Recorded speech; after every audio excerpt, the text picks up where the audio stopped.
Good morning. चलो start करते हैं। Cross product of vectors. Cross product of vectors में हमने क्या देखा था, पहले प्रीवियस क्लास वाला रिवीजन करते हैं और फिर आगे चलेंगे।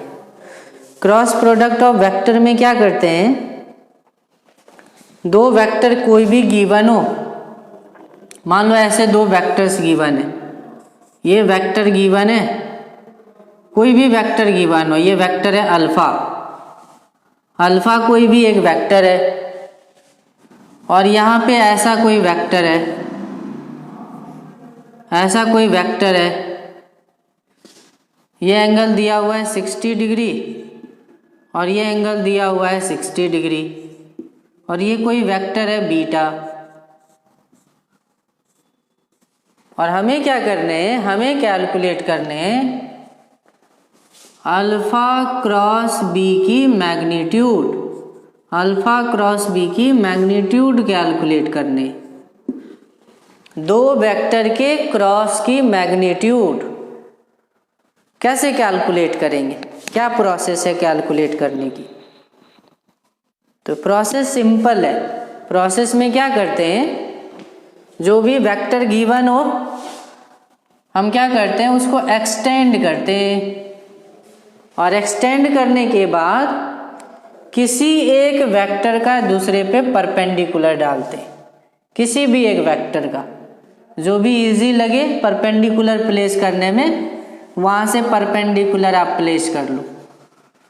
क्योंकि पिछले क्लास में प्रूव कर रहा था किसी भी वेक्टर की परपेंडिकुलर ब्रेक करोगे तो वैल्यू सेम ही आएगी।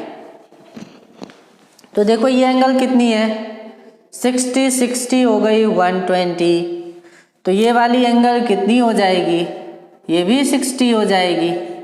और अब मैं क्या करने वाला हूँ, ये वैल्यू गिवन थी बीटा, अब मैं यहाँ से परपेंडिकुलर डाल रहा हूँ, बीटा वेक्टर से परपेंडिकुलर डाल रहा हूँ अल्फा वेक्टर पे। तो जैसे ही परपेंडिकुलर डालूंगा, देखो दिस इज द परपेंडिकुलर, ये परपेंडिकुलर लाइन है, इसकी लेंथ निकालनी है, क्योंकि ये एंगल के सामने की लेंथ है, तो एंगल के सामने की लेंथ होती है साइन में। तो ये लेंथ कितनी हो जाएगी, ये लेंथ हो जाएगी बीटा साइन 60, बीटा साइन 60। जिस पे परपेंडिकुलर डाले हो, किस पे परपेंडिकुलर डाला है आपने, अल्फा पे, अल्फा पे आपने क्या करा, परपेंडिकुलर डाला। किस पे डाला परपेंडिकुलर, देखो ये रहा अल्फा, ये रहा अल्फा, और अल्फा पे परपेंडिकुलर कौन सी कंपोनेंट है, तो अल्फा पे परपेंडिकुलर कंपोनेंट है बीटा साइन 60, ये परपेंडिकुलर है, ये परपेंडिकुलर लेंथ है। तो जो परपेंडिकुलर हो जाए उन दोनों को मल्टीप्लाई करने को ही दो वेक्टर के क्रॉस की मैग्नीट्यूड बोली जाती है।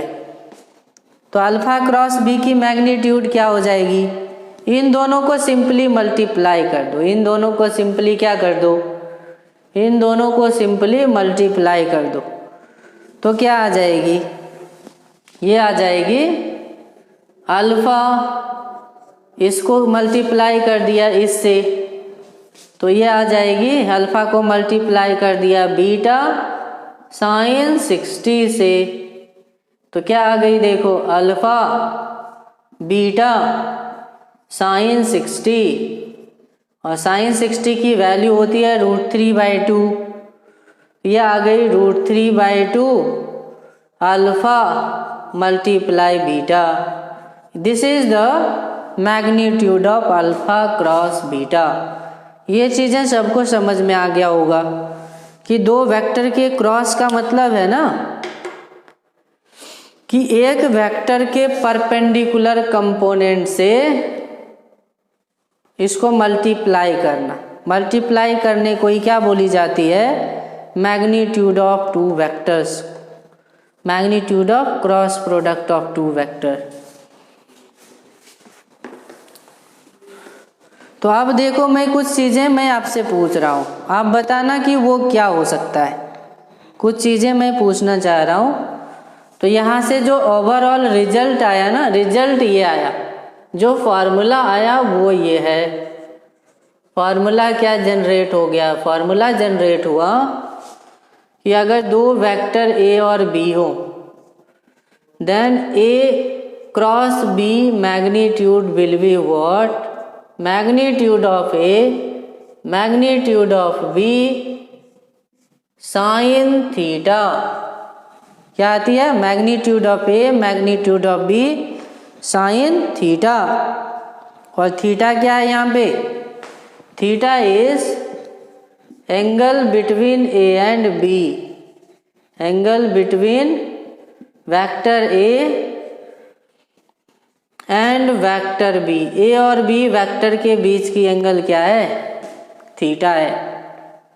अब इस फॉर्मूले की हम लोग यूज़ करेंगे, इस फॉर्मूले की यूज़ करेंगे, इस फॉर्मूले की यूज़ करेंगे। यहाँ तक किसी को कोई डाउट हो तो बताओ, कोई डाउट है यहाँ तक? क्रॉस प्रोडक्ट को समझने में कोई डाउट है क्या?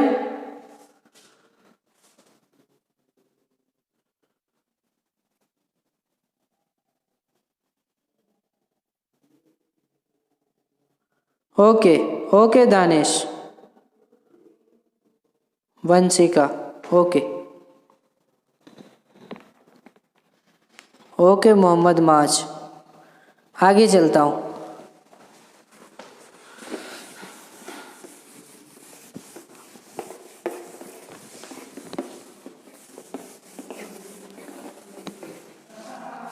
अब जैसे देखो, मैं कुछ चीज़ें हमें जाननी है, आप बताना।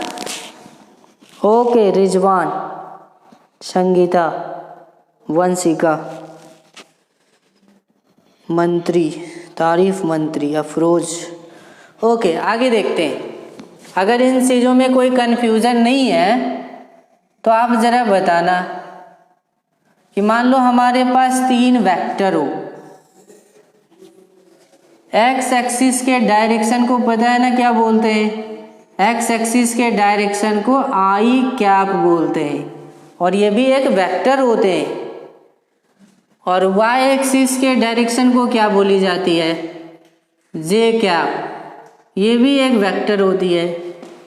और जेड एक्सिस के डायरेक्शन में भी एक वेक्टर यूज करते हैं। कौन सी वेक्टर होती है? के कैप वेक्टर होती है। तो आप ज़रा सोच करके बताना, आप ज़रा सोच करके बताना कि आई क्रॉस आई की मैग्नीट्यूड क्या होगी? आई क्रॉस आई की मैग्नीट्यूड क्या होगी? ये ज़रा सोच करके बता दो। आई क्रॉस आई की मैग्नीट्यूड क्या हो जाएगी?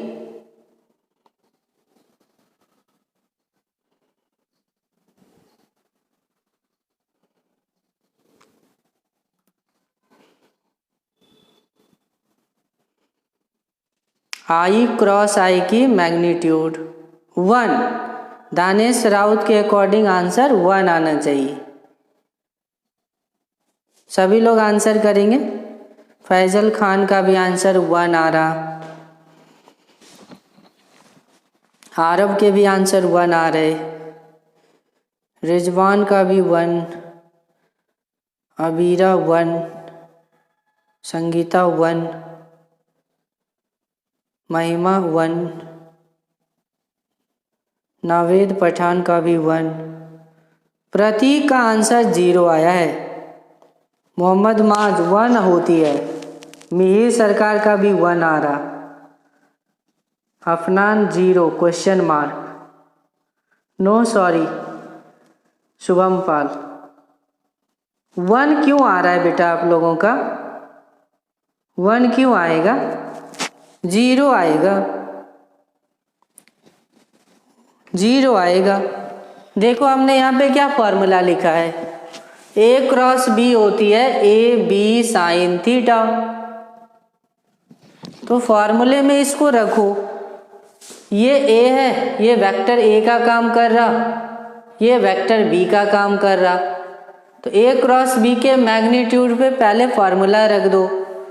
तो magnitude of A magnitude of B sine theta. I cap की मैग्नीट्यूड क्या होती है 1, आई कैप की मैग्नीट्यूड 1 साइन थीटा। आप बता सकते हो आई वेक्टर और आई वेक्टर के बीच एंगल क्या होती है?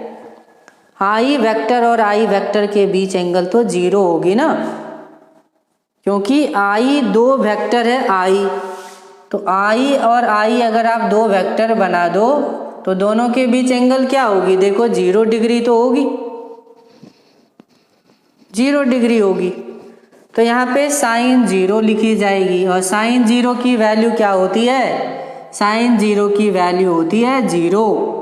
साइन 0 की वैल्यू क्या होती है? 0 होती है। कॉस 0 की वैल्यू 1 होती है, साइन 0 की 0 होती है। तो साइन 0 की 0 पुट कर दो तो देखो क्या आ जाती है 1 मल्टीप्लाई 1 मल्टीप्लाई 0। तो आंसर क्या आ जाएगी? 0 आ जाएगी। आंसर क्या आ जाएगी? 0 आ जाएगी। डॉट प्रोडक्ट में 1 आता था, क्रॉस प्रोडक्ट में सेम वेक्टर्स को क्रॉस करने पे 0 आनी है। ठीक है, अब आ रहा करेक्ट आंसर 0। ओके, तो नेक्स्ट आप बता दो J magnitude of J vector cross J vector क्या आनी है? Magnitude of J vector cross J vector क्या आ जाएगी? जे क्रॉस जे की मैग्नीट्यूड क्या आ जाएगी? Magnitude of J cross J की magnitude of J cross J, magnitude of J cross J क्या आ जाएगी? 0 आ जाएगी। Danish, yes Afnan, J cross J 0 आ जाएगी, 0 आ जाएगी। फैजल 0 आ जाएगी। ओके, जे क्रॉस जे की मैग्नीट्यूड क्या आ जानी है? 0 आ जानी है, क्योंकि यहाँ पे भी तो एंगल 0 ही होगी। ओके, करेक्ट आंसर सब क्या आ रहे हैं? रचना 0, नावेद पठान, प्रतीक, फैजल 0 आ रहा है सबका। 0 आ जाएगी क्योंकि जे वेक्टर और फिर से एक जे वेक्टर बनाओ तो यहाँ पे भी एंगल 0 आएगी। तो इसलिए दो वेक्टर जो आई क्रॉस आई होगी वो भी 0 होगी, जे क्रॉस जे की मैग्नीट्यूड भी 0 होगी। और थर्ड में के क्रॉस के की मैग्नीट्यूड क्या होगी? के क्रॉस के की मैग्नीट्यूड भी 0 हो जाएगी। के क्रॉस के की मैग्नीट्यूड क्या हो जाएगी? 0 हो जाएगी, है ना। तो यहाँ से आप ना एक पॉइंट नोट कर लेना नोटबुक में, नोटबुक में एक पॉइंट नोट कर लेना। क्या पॉइंट है? पॉइंट ये है कि आई क्रॉस आई की मैग्नीट्यूड आनी है 0, जे क्रॉस जे की मैग्नीट्यूड आनी है 0 और के क्रॉस के की मैग्नीट्यूड आनी है 0। के क्रॉस के की भी मैग्नीट्यूड क्या आनी है? 0 आनी है। सिमिलर यूनिट वेक्टर के क्रॉस क्या आएंगे? 0 आएंगे। सिमिलर वेक्टर्स के क्रॉस के मैग्नीट्यूड क्या आएंगे? 0 आएंगे। करेक्ट आंसर है सबके के क्रॉस के 0।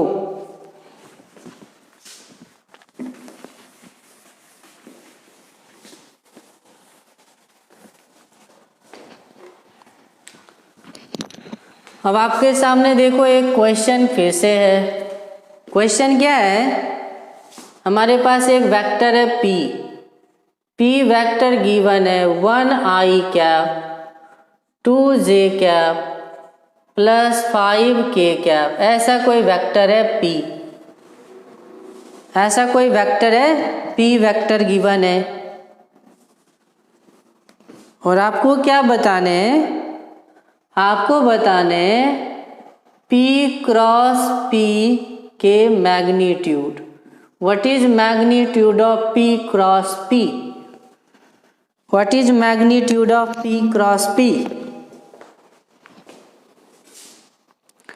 What is magnitude of P cross P?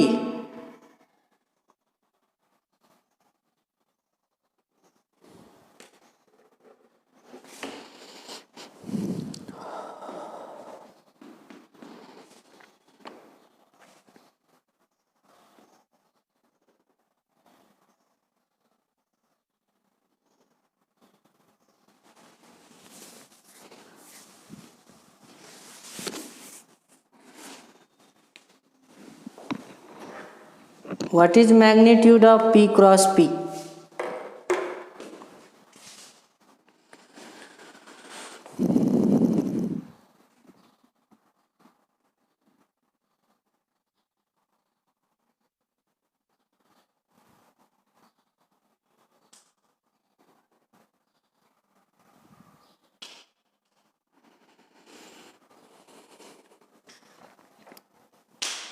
Zero.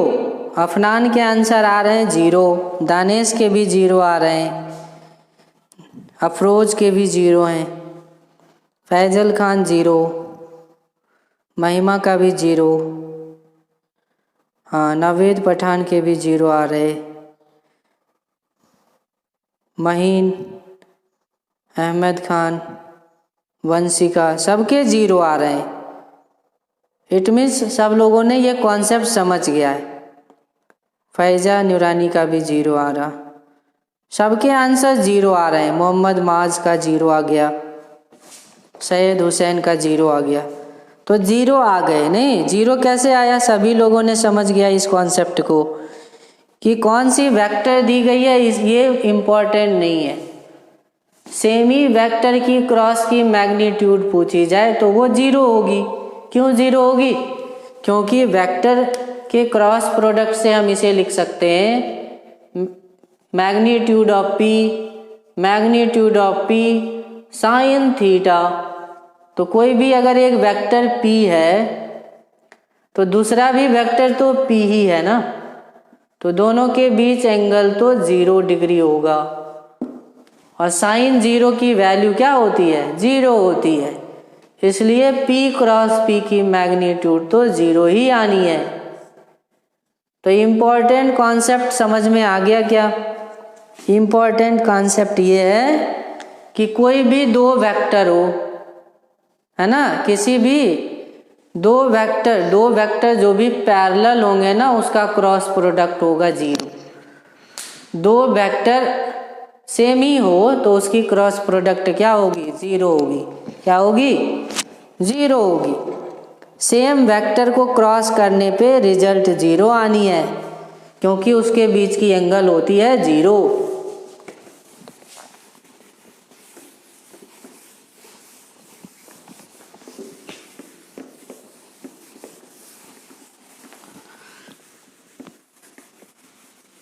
यहाँ से इम्पोर्टेंट पॉइंट क्या आ जाती है? इम्पोर्टेंट पॉइंट ये जनरेट होती है, इम्पोर्टेंट कॉन्सेप्ट यहाँ से निकल करके आती है।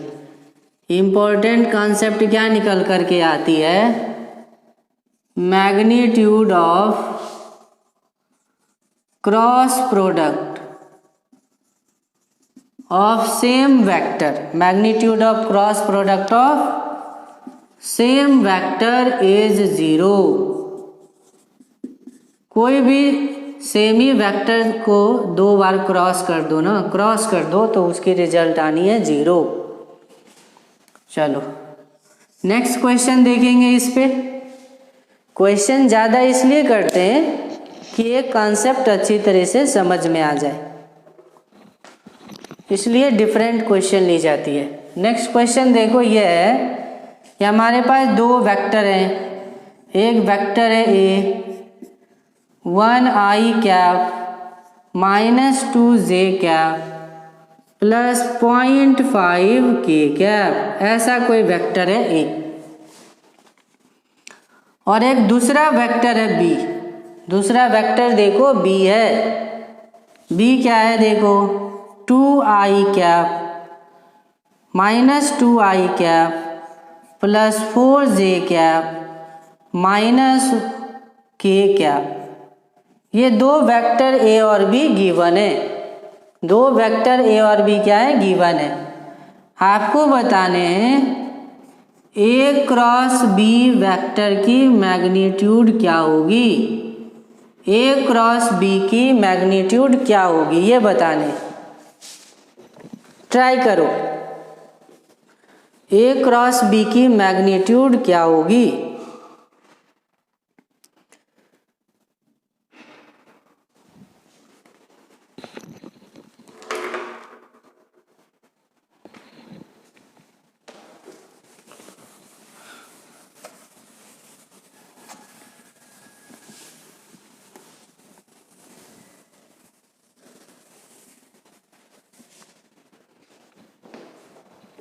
क्या हो जाएगी magnitude of A cross B,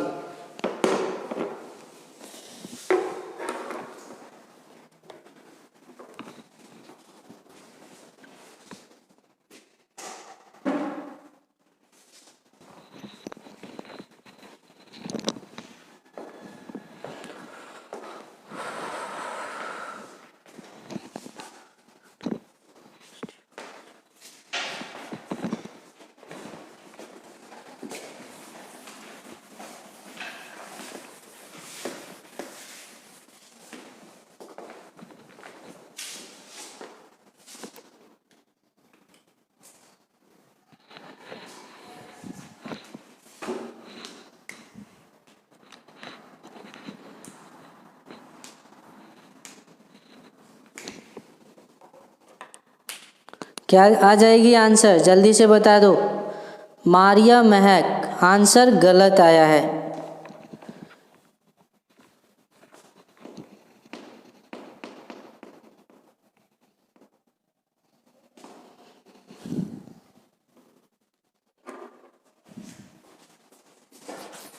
Prateek, answer गलत आया है। मैंने कल के क्लास में एक चीज़ बताया था कि जब भी दो वेक्टर दी जाए ना तो पहले चेक करना कि वो पैरेलल है कि परपेंडिकुलर है कि एंटी पैरेलल है, नहीं तो इसी तरीके का प्रॉब्लम क्रिएट होगा। क्वेश्चन आसान होगा लेकिन आप कर नहीं पाओगे, है ना। तो सबसे पहले मैंने यही चीज़ें बताया था, जब भी दो वेक्टर दी जाए तो चेक कर लेना कहीं वो दो वेक्टर पैरेलल या परपेंडिकुलर तो नहीं है, और उसका कंडीशन भी बताया था, है ना। कंडीशन क्या था वो आपको पता है। हाँ, अहमद खान का आंसर 0 रहा। हिमांशु चौबे का अभी भी आ रहा है एलियन नंबर्स के टर्म में।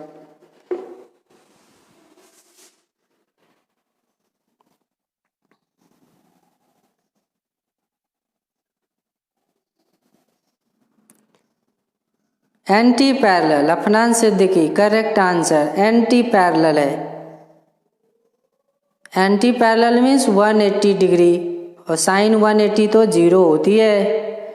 वंशिका का भी आंसर अब 0, सैयद हुसैन का 0।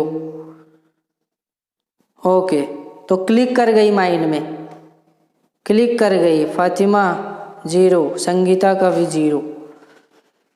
ओके, चेतना, शुभम,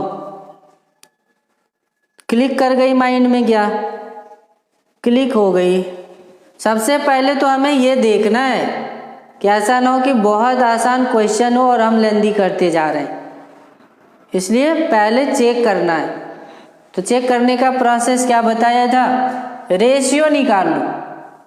रेशियो निकाल करके देखो क्या आ रही, 1/-2 इक्वल्स टू -2/4 इक्वल्स टू 0.5/-1।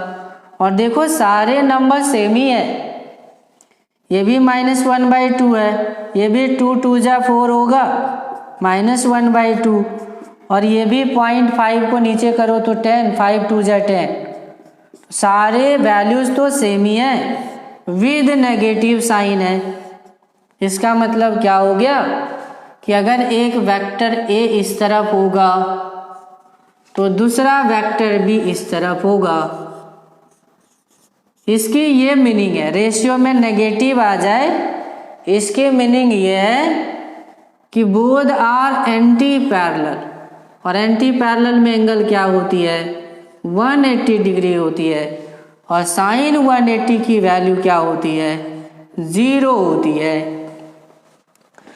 तो क्योंकि एंटी पैरेलल है तो इसको हम लोग कैसे लिखेंगे, magnitude of A magnitude of B sine theta, और यहाँ पे देखो थीटा तो 180 डिग्री आ गई ना, तो साइन 180 आने की वजह से इसकी कैलकुलेशन करने की भी ज़रूरत नहीं है, केवल हम देखेंगे कि साइन 180 आ गई 0, साइन 180 क्या आ गई 0, इसलिए रिजल्ट क्या आ गई, रिजल्ट आ गई 0, रिजल्ट क्या आ गई 0 आ गई। अच्छा, रचना राठौर, यस मैम।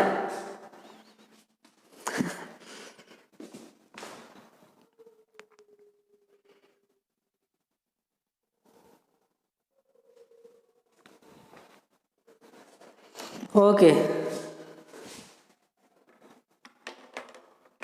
तो हमेशा इस बात का वेक्टर्स में ध्यान रखेंगे, वेक्टर के जब भी क्वेश्चन आए तो हमेशा चेक करो कि कहीं वो 0 डिग्री 180 या 90 पे तो नहीं है, और चेक करना तो बहुत आसान है, रेशियो निकाल करके पैरेलल एंटी पैरेलल चेक कर सकते हैं, और डॉट प्रोडक्ट को 0 देख करके हम उसका परपेंडिकुलर सेंस को देख सकते हैं। चलो एक लास्ट क्वेश्चन मैं दे रहा हूं मैग्नीट्यूड निकालने पे, क्वेश्चन देखेंगे। क्वेश्चन ये है, क्वेश्चन देखो ये है, क्वेश्चन क्या है देखो, वेक्टर ए गिवन है, वेक्टर है 2i कैप 3j कैप, और वेक्टर बी गिवन है 3i कैप। ए और बी वेक्टर्स गिवन है, ए और बी वेक्टर्स गिवन है, ए और बी वेक्टर्स क्या है गिवन है। आपको बताने हैं what is magnitude of A cross b, what is magnitude of A cross B.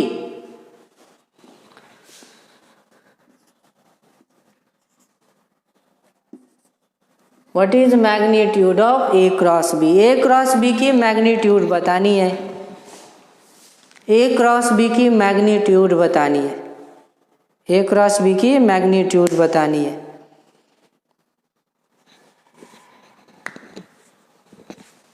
अच्छा, ब्लर हो रहा है, करेक्ट हो जाएगा।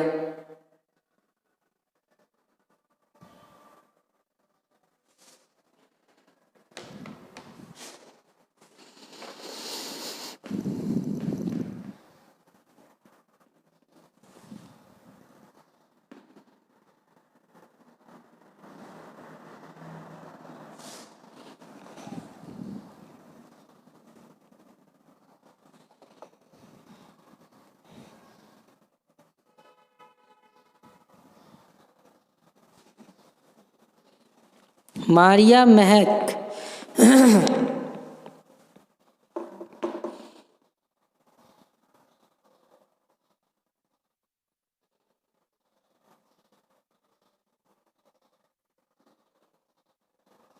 अब ठीक हो गई है।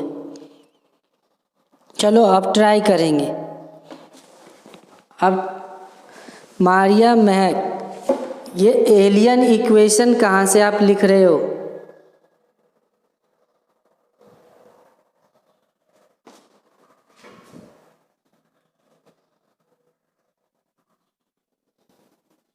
ओके, ट्राई करो।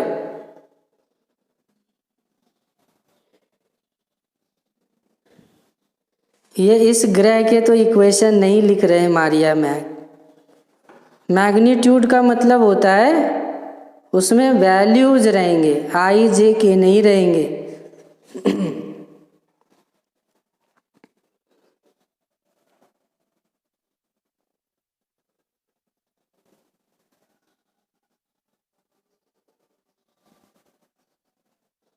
देखो अभी भी आंसर 0 आ रहा है। कैसे 0 आ रहा है?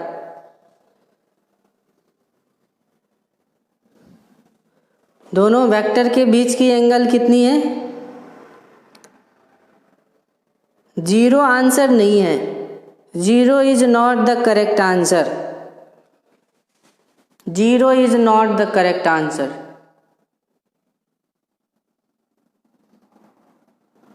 प्रतीक 5 आ रहे हैं। प्रतीक के कितने आ रहे हैं? 5 आ रहे हैं। 5 भी करेक्ट आंसर नहीं है।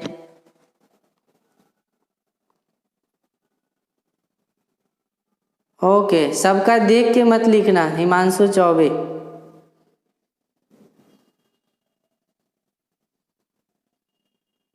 कुछ स्पेशल करने हैं तो भीड़ से ना अलग होना होगा।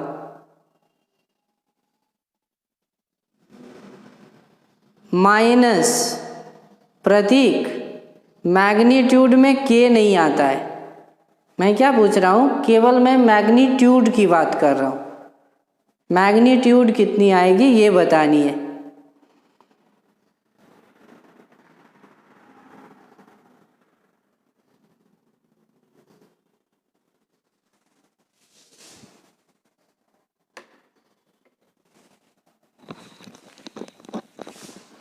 चलो ट्राई करते हैं। देखो क्या कैसे लिखेंगे। ए क्रॉस बी कैलकुलेट करनी है तो ए क्रॉस बी क्या होगी? Magnitude of A magnitude of B sine theta. Theta कितनी है? देखो थीटा कितनी है। What is theta here? Theta की वैल्यू बताओ। ए की मैग्नीट्यूड निकालो, बी की मैग्नीट्यूड निकालो और थीटा की वैल्यू बताओ, तभी तो आप आंसर कर पाओगे। ए की मैग्नीट्यूड कितनी आती है? तो किसी भी वेक्टर के मैग्नीट्यूड में हम इस तरीके से लिखते हैं √x² + y²। तो x² हो गई 3 की स्क्वायर 9, 3² + 4²। तो 3 की स्क्वायर 9 हो गई, 4 की स्क्वायर 16 हो गई। तो ये √25 जिसकी वैल्यू 5 आई। बी की मैग्नीट्यूड निकालो। फिर बी में देखो यहाँ पे 4 है और यहाँ -3 है। तो 4 की स्क्वायर -3 की स्क्वायर, तो अगेन आ रही है 16 + 9 √25 जो कि हो जाएगी 5। थीटा बताना कितनी है? तो देखो नंबर्स को अगर आप मल्टीप्लाई करते हो, नंबर्स को मल्टीप्लाई करते हो तो क्या आती है? नंबर्स को मल्टीप्लाई करने पे 3 4 जा 12 एंड 4 -3 जा -12 आती है 0। इसका मतलब हो गया कि डॉट प्रोडक्ट आ रहा 0। डॉट प्रोडक्ट 0 का मतलब हो गया एंगल 90 डिग्री आ रही है। तो थीटा की वैल्यू क्या आ गई? थीटा की वैल्यू आ गई 90 डिग्री। अब यहाँ पे सारे वैल्यूज को रख दो। सारे वैल्यूज को यहाँ पे रख देंगे। रखने के बाद आंसर आ जाएगी। रखने के बाद क्या आ जाएगी? आंसर आ जाएगी।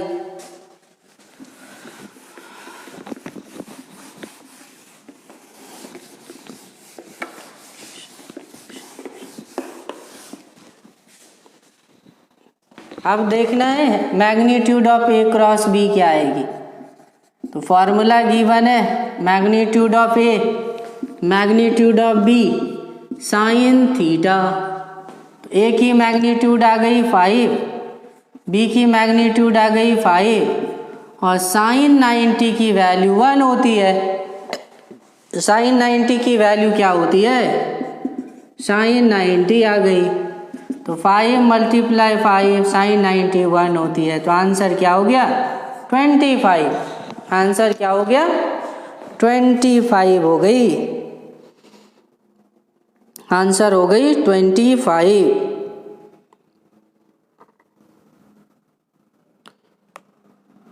आंसर आ गई 25।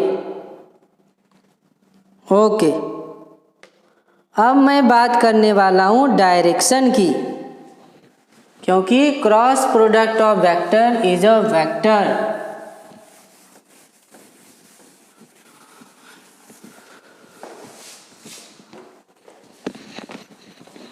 Cross product cross product is a vector, is a vector. Cross product क्या होती है? वेक्टर होती है। क्रॉस प्रोडक्ट क्या होती है? वेक्टर होती है। तो वेक्टर को दो चीज़ें होती है। वेक्टर के पास क्या चीज़ें होती है? वेक्टर के पास होती है मैग्नीट्यूड, वेक्टर के पास होती है मैग्नीट्यूड, और मैग्नीट्यूड हमने कैलकुलेट करना सीखा है। मैग्नीट्यूड क्या होती है? मैग्नीट्यूड इस तरीके से लिखी जाती है A क्रॉस B, और इसकी वैल्यू क्या आई थी? A B sine theta. इस फॉर्मूले से मैग्नीट्यूड निकाल लेंगे। लेकिन वेक्टर के लिए जितनी मैग्नीट्यूड की इम्पोर्टेंट है उससे ज़्यादा डायरेक्शन की इम्पोर्टेंस है। तो डायरेक्शन कैसे डिसाइड करेंगे? डायरेक्शन को अब हम लोग डिसाइड करेंगे। What is direction of cross product of vector? अब इसकी बात करेंगे। Direction of cross product of vectors.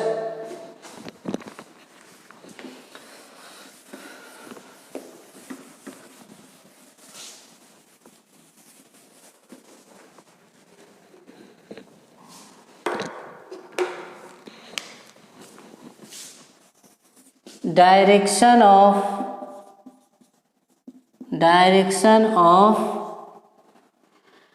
A cross B, direction of cross product के डायरेक्शन को n कैप से रिप्रेजेंट करते हैं। किसी भी डायरेक्शन को हम लोग कैप वेक्टर से इंडिकेट करते हैं।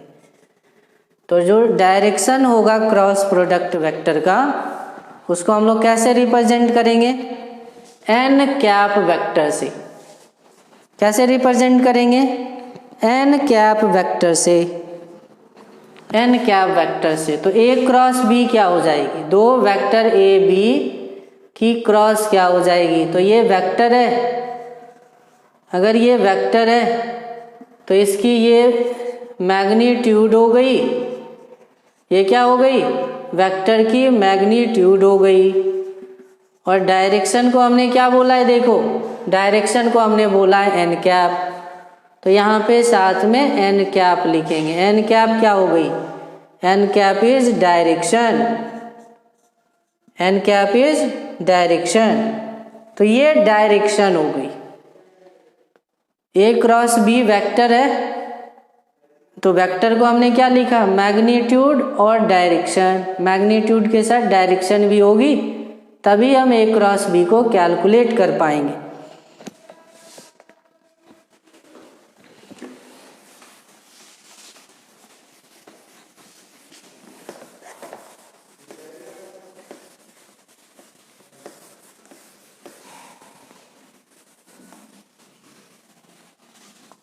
अब इस डायरेक्शन को कैसे कैलकुलेट कर पाएंगे उसका स्टेप समझेंगे।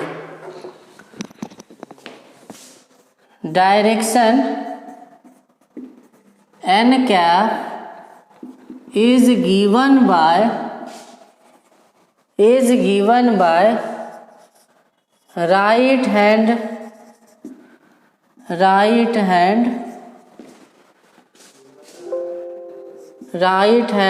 Thumb rule.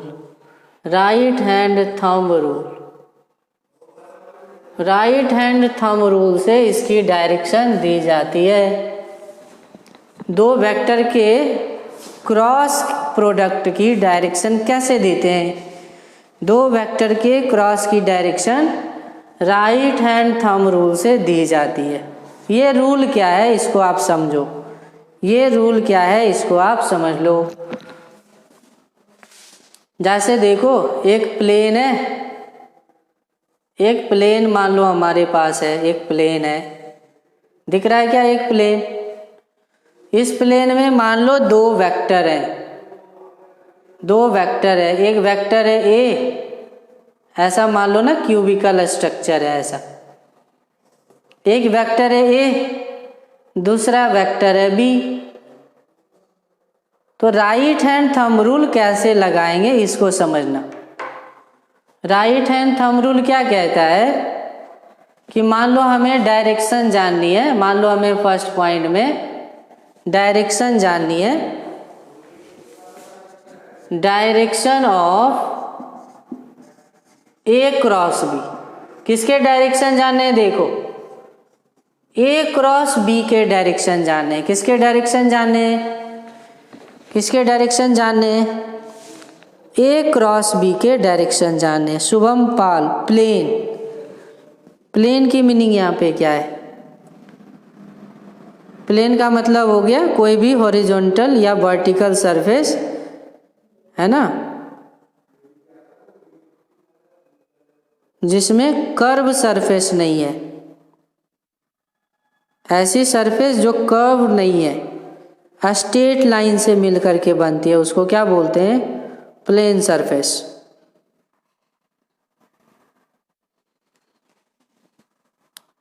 तो अब इसको समझ लेना, राइट हैंड थंब रूल को।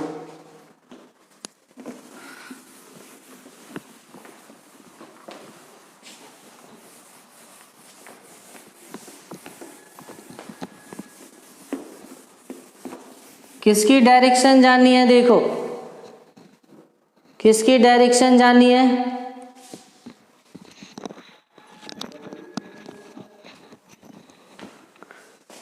किसकी डायरेक्शन जाननी है? ए क्रॉस बी की डायरेक्शन हमें जाननी है। Direction of A cross b जाननी है। तो फर्स्ट वेक्टर कौन सी दिख रही है?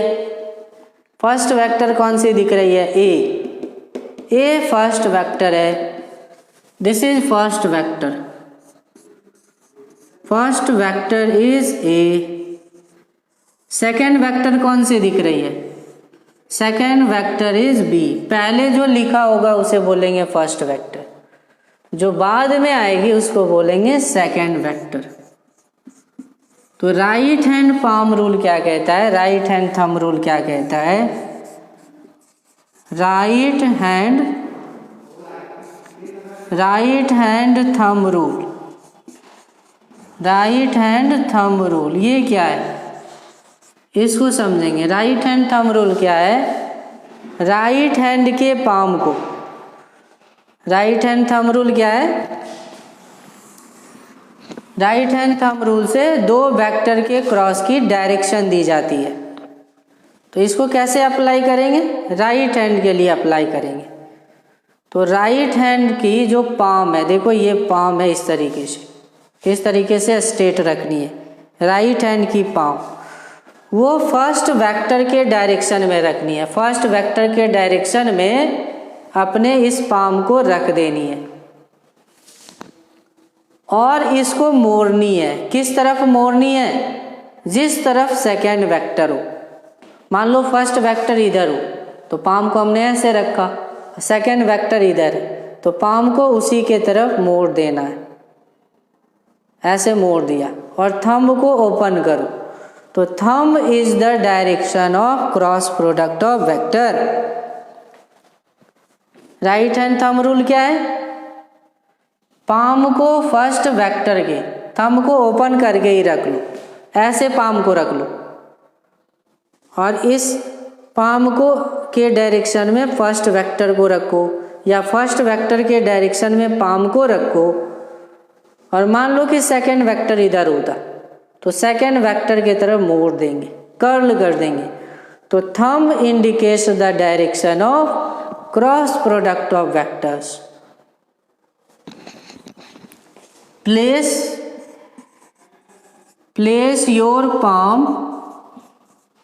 Place your palm along first vector. Place your palm along first vector.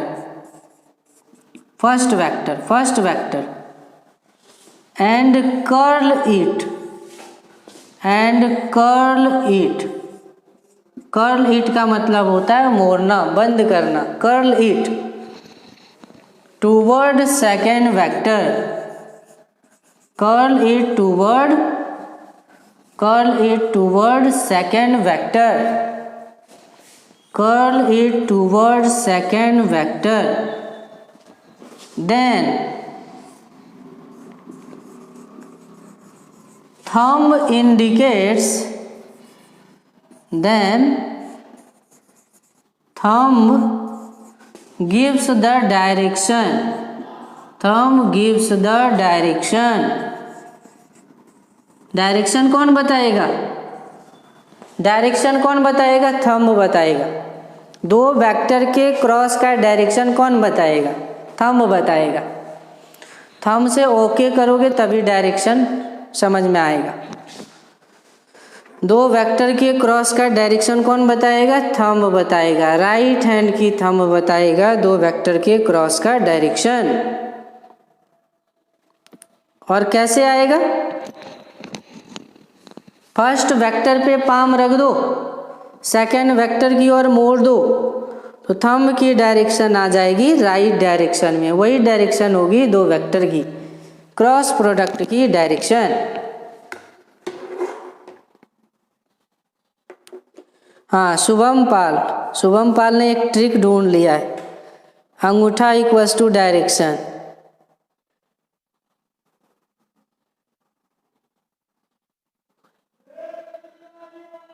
अंगूठा और डायरेक्शन को मिला दो तो बन जाती है अंगुरी।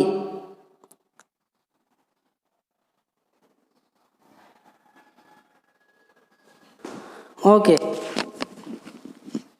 अब यहाँ पे बता दो ए क्रॉस बी की डायरेक्शन ए के डायरेक्शन में होगी या बी के डायरेक्शन में या सी के डायरेक्शन में? ए बी सी में कौन इंडिकेट कर रहा? Direction of cross product of A B. Which one indicating direction of A cross B? Option given है A B C. A B C में ए क्रॉस बी की डायरेक्शन कौन दे रहा? Which one giving the direction of A cross B? लक्ष्य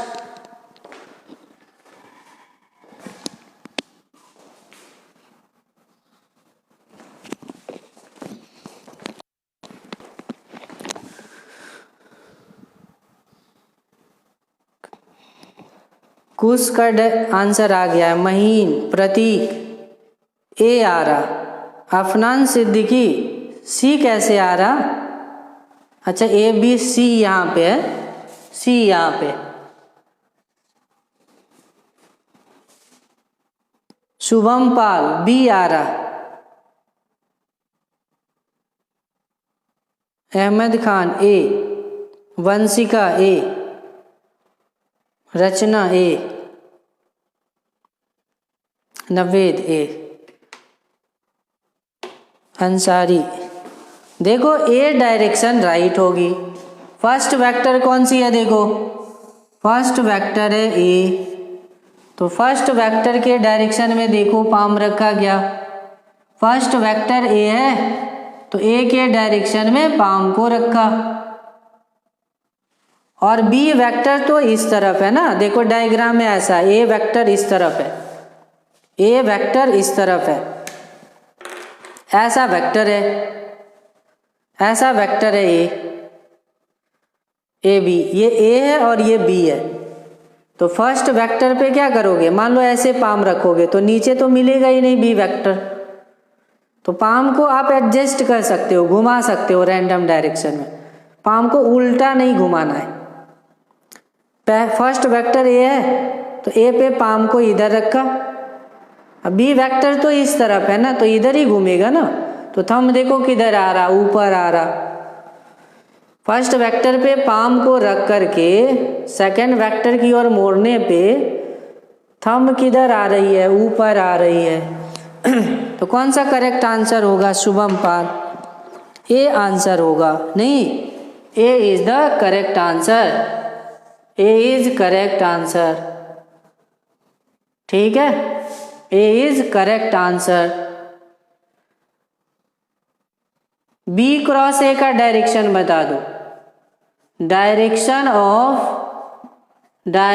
of B cross A. B cross A की direction क्या होगी? अभी भी ऑप्शन सेम है, options are A B C D. A B C, A B C में B cross A की direction कौन सी है? Which one represent the direction for B cross A, B और सी? बी आ रहा, प्रतीक अफनान का बी आ रहा।